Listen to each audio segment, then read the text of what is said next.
Hello everyone, my name is Sabina Brennan and I am so excited to tell you about Season 4 of Superbrain. While my guests hail from an eclectic mix of backgrounds including neurology, law, comedy, art, writing, media, medicine and cooking, they are all inspirational, insightful and interesting. Superbrain Season 4 kicks off on Monday, September 6th with incredible stories of mass hysteria and a fascinating conversation about psychosomatic illness with neurologist, brain detective and author of The Sleeping Beauties, Dr. Suzanne O'Sullivan.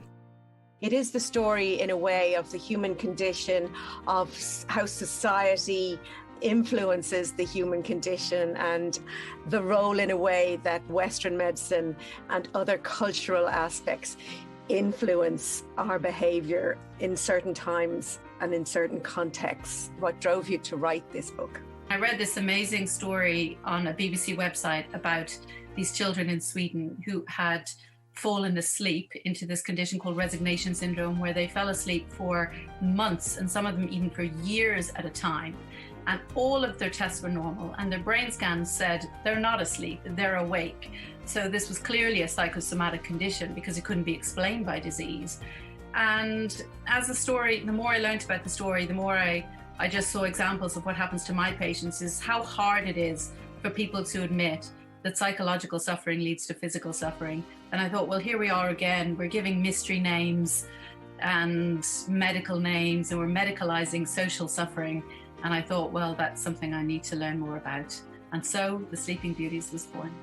If you are a mum, have a mum, or plan to be a mum, then you need to tune in for my chat exploring the science of mothering with Melissa Hogenboom, BBC science journalist and author of The Motherhood Complex. When you look at research done on traditional societies or hunter-gatherer tribes, you can see very different ways of parenting. So there's one that I really loved reading about, the Aka tribe.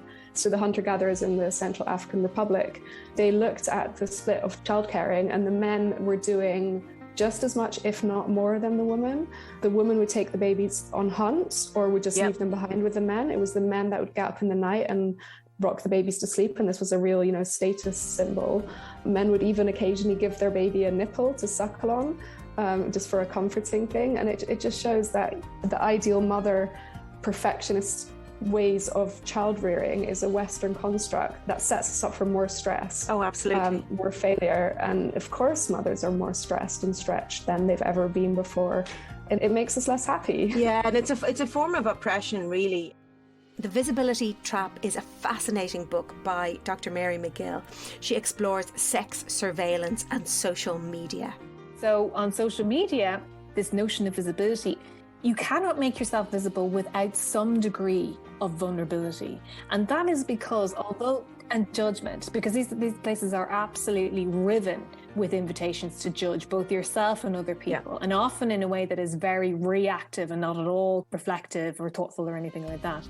But what you get with control is very closely tied to visibility. Certain narratives of control, where we are told that these technologies give us more control over our image than ever before. And in certain respects, that is true, they do, but they also remove control in ways that are absolutely terrifying. Because while you watch the television wasn't watching you. If you use social media in any shape, make or form, you cannot afford to miss this eye-opening and sometimes a tiny bit scary episode. I hope you've enjoyed this little taster. There's lots more incredible interviews in store for Monday's episodes, and as always, I'll be delivering a Superbrain booster shot every Thursday. Subscribe, share and enjoy Season 4 of Superbrain, coming your way on Monday, September 6th.